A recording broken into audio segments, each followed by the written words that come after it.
Buenas noches, amigos. Bienvenidos a otro programa de Debatiendo sin Filtro por las plataformas del Vocero, elvocero.com. En la noche de hoy, primero quiero excusar a nuestros amigos Kenneth McClintock y Jorge Colbert, que tienen otros compromisos que le impidieron estar aquí, pero contamos con la grata compañía del amigo Ramón Torres. Buenas noches, Ramón. Buenas noches a ti, Hugo, a todos los que nos ven a esta hora, y siempre es un privilegio estar compartiendo aquí contigo este ratito de discusión que se ha hecho el favorito de mucha gente que ya me escriben y me preguntan cuándo va a volver para Debatiendo sin Filtro. Así mismo es, y has hecho unas participaciones excelentes, así que siempre que puedas eres más que bienvenido. Gracias, Ramón, gracias. la agenda que deberíamos tratar hoy incluye varios temas y quisiera empezar por el de la convocatoria a la sesión extraordinaria. Como sabes, la Constitución permite que una vez concluida la sesión ordinaria, el gobernador convoque una sesión que se le llama en la Constitución extraordinaria, única y exclusivamente para tratar los temas que en la agenda de esa convocatoria se incluyan. Y uno de los proyectos que ha estado dando de qué hablar y que fue incluida en esa convocatoria es un proyecto mediante el cual se pretende sacar un dinero de la corporación del Fondo del Seguro del Estado, de manera que con ese fondo, con ese dinero que se saque, mitigar el costo del petróleo en los próximos 3 meses y de alguna manera eso, dicen ellos, propendería a bajarle el costo del kilovatio hora a los consumidores. ¿Qué te parece ese tema? Mira, cualquier medida, más allá de lo procesal, ¿verdad? Que ya los ha explicado muy bien, cualquier medida que vaya dirigida a mitigar el costo del petróleo. Sabemos que en Puerto Rico la mayoría de la electricidad es producida con gas, ¿verdad? Con combustible fósil. Yo creo que debe ser vista, bien vista, pero hay que analizarla al final de todo. Me parece que el gobernador no analizó ni puntió los votos, como se habla en la política, al momento de emitir esta convocatoria la sesión extraordinaria, porque ya de salida ha habido muchas voces dentro del Senado y dentro de la Cámara que están en contra de esta medida, toda vez que lo que pretende es ¿verdad? Sacar un dinero de la cuenta del Fondo del Seguro del Estado, utilizarlos para otra cosa, pero no tiene repago, no tiene metodología de repago. En algún momento esto sí se había radicado, se había hablado de que en 2 años el gobierno se los devolviera al fondo. Dicho eso, también la extraordinaria contiene unos nombramientos que ya escuché voces dentro del Partido Popular diciendo que los nombramientos al apelativo son nombramientos nuevos, no son nombramientos que quedaron en el aire de la pasada sesión y que necesitan por lo menos darle vistas públicas. Así que me parece que el gobernador emitió esta extraordinaria pensando en que podía ser unos temas ¿verdad? Amigables, no lo son así. Y al final del día, pues ciertamente el gobernador tiene la prerrogativa de citar a la extraordinaria, pero el Senado y la Cámara tienen la prerrogativa de atender o no atender los temas. En cuanto al costo de la electricidad, no hay forma de bajar y de salir de esta montaña rusa de precios en la electricidad en Puerto Rico si no nos movemos a energías renovables, si no nos movemos al sol, si no nos movemos a unos combustibles de transición como lo sería el gas natural. Yo en ese tema pienso que es una idea con un fin loable, pero que es una mala medida. El fin de mitigar el precio, pues obviamente todos queremos que la electricidad baje, pero me parece que es una mala práctica gubernamental sacar dinero de una corporación gubernamental que nada tiene que ver con la energía eléctrica para con ese dinero sufragar el costo de combustible y de alguna forma eso baje el número final de lo que cuesta.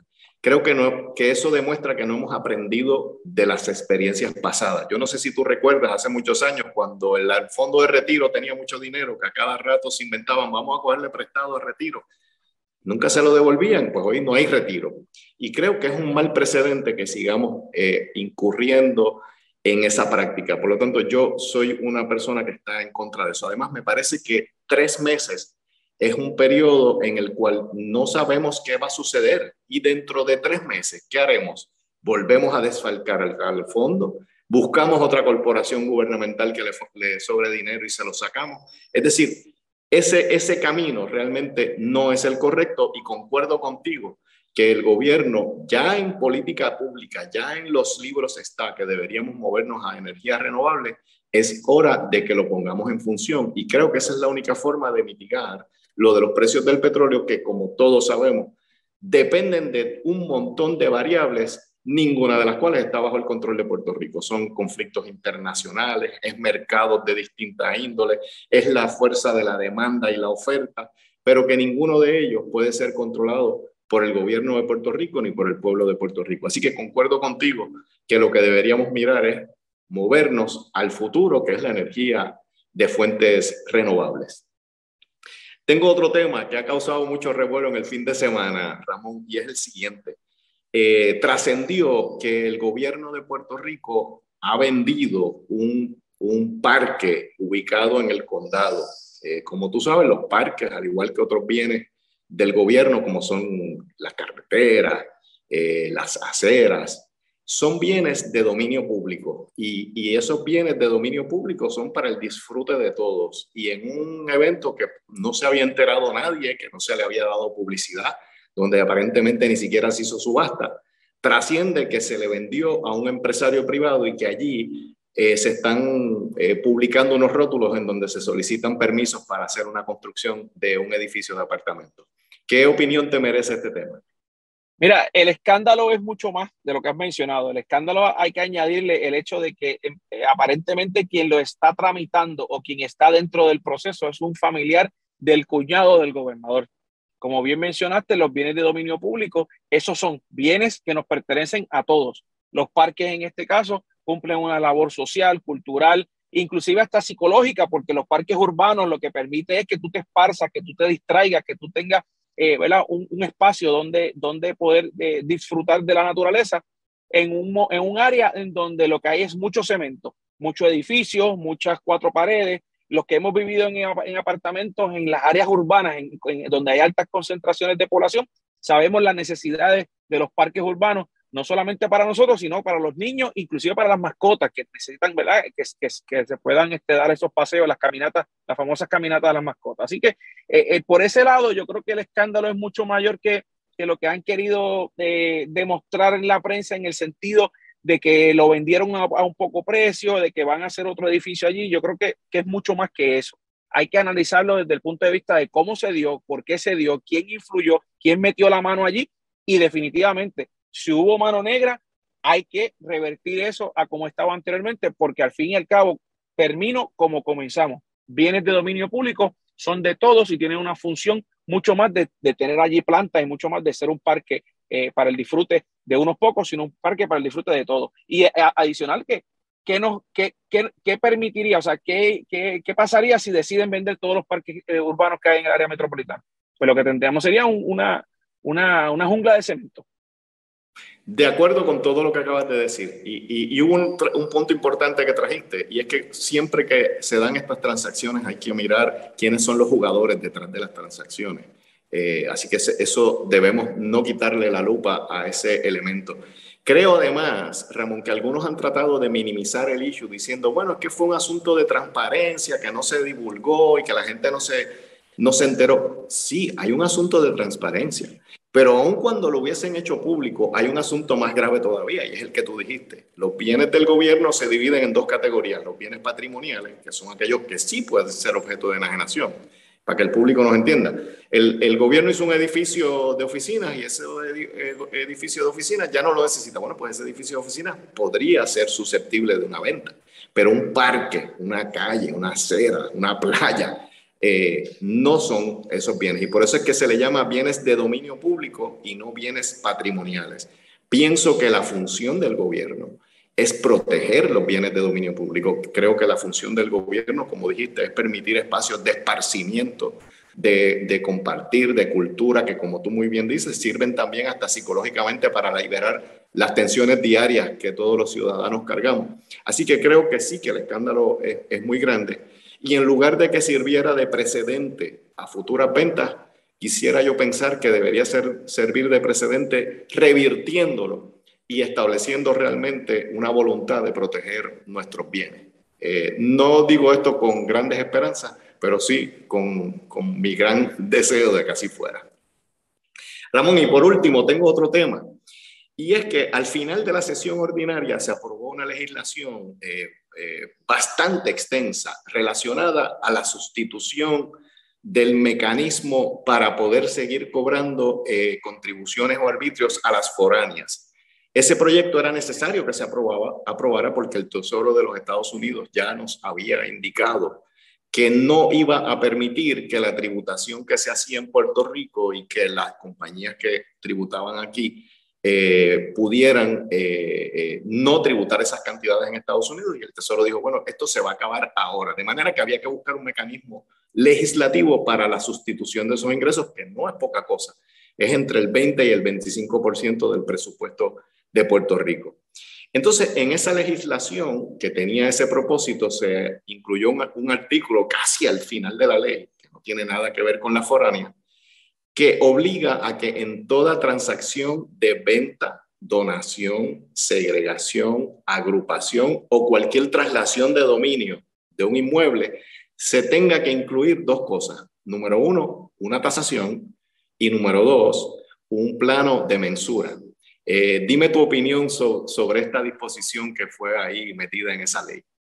Bueno, haciendo la salvedad de que yo soy notario de affidavit, y el que es notario sabe que el que es notario de affidavit no ha hecho mucha escritura en su vida, y yo creo que en mis 20 años de abogado yo no he llegado ni a 5 escrituras. Lo que sí te puedo decir es que es una determinación no consultada con el Colegio de Notarios de Puerto Rico y con los que conocen. Ciertamente busca que que se notifiquen las compraventas en efectivo que recientemente se están proliferando a través de toda la isla, pero la realidad es que es lo mismo que habíamos dicho al principio con el primer tema, es una medida que busca un fin loable, pero con una mala práctica, con un mal procedimiento. Ya sé que anunciaron demandas a través del Colegio de Notarios y con la Asociación de Abogados de Puerto Rico. Me parece que el Colegio de Abogados también va a hacer lo propio, porque la realidad es que pone sobre el peso del notario una responsabilidad que para muchas de las transacciones no es necesario, no se debería utilizar, y al final de todo lo que encarecería los costos de las compraventas, porque el que tiene dinero para comprar una casa que vale $5 millones comprar en efectivo no va a tener problema de pagar $1,000, $2,000 adicionales de honorario. El problema va a ser las personas que están tratando de comprar su primera casa, las personas que están tratando de echar hacia adelante con una propiedad, las personas que están tratando de comprar una propiedad para hacer algún negocio y aportar a la economía. Y por otro lado, tiene que parar ya la práctica de incluir a última hora artículos, ¿verdad? Nociones, y legislación, debo decir, legislación que no se revisa y que no tiene el aval de las personas con quien van a trabajar con ella, que son en este caso el Colegio Notario. De acuerdo contigo. Esta legislación tiene, a mi juicio, varios defectos. El primero es que no se supone que una legislación incluya unas enmiendas o se le introduzcan unas disposiciones a menos que estén relacionadas con el propósito original de esa legislación. Y aquí vemos cómo se introdujo unos artículos que nada tienen que ver con el tema de las foráneas, con el tema de esos arbitrios y con el tema de la sustitución de ese mecanismo.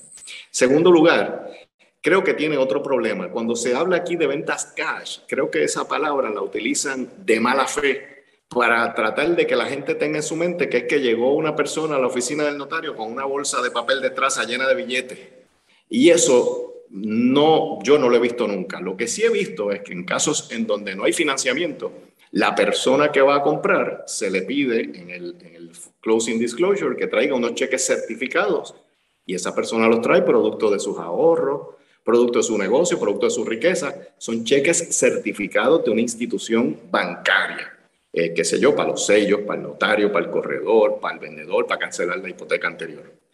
El tercer punto es que cuando se habla de notificación y publicidad, la escritura el notario la presenta en el registro que da publicidad e inmediatamente se hacen dos documentos, uno que va al CRIM y uno que va a Hacienda, notificando cuál fue el precio de la transacción, de manera que ahí no hay nada que se oculte, no es que tiene que haber algo adicional. De hecho, lo que se está diciendo es que esa tasación vaya en conjunto con la planilla que se radica en Hacienda, es decir, que ya se sabe que hay una planilla que va para Hacienda. La tasación tampoco se dice que es que esté obligado nadie a vender por la tasación, es decir, que la transacción seguirá siendo como es ahora, bajo el principio de libertad de contratación que rige en nuestra jurisdicción. Y por último, me parece a mí que encarece los costos, como tú dijiste, a la clase que más necesita que no se le encarezca, al que necesita vender su propiedad porque tiene una emergencia o al que le surgió una oportunidad de que alguien le compre su propiedad. Que no es el millonario ese que tú dices que poco le importa contratar un agrimensor, que poco le importa contratar un tasador, pero me parece a mí que es una medida que es totalmente innecesaria y que se da en un contexto totalmente absurdo en la realidad actual, porque me parece a mí, como te dije, que no abona nada y que es totalmente innecesaria. Ramón, con esto, a menos que quieras añadir algo, concluyo la agenda que traía para la noche de hoy. Gracias por la invitación y siempre disponible, y a todos los que nos ven sigan conectados a través de todos los martes Debatiendo Sin Filtro por elvocero.com. Igualmente, gracias a ti, gracias a los amigos que nos han sintonizado. Será hasta el próximo martes. Buenas noches. Buenas noches.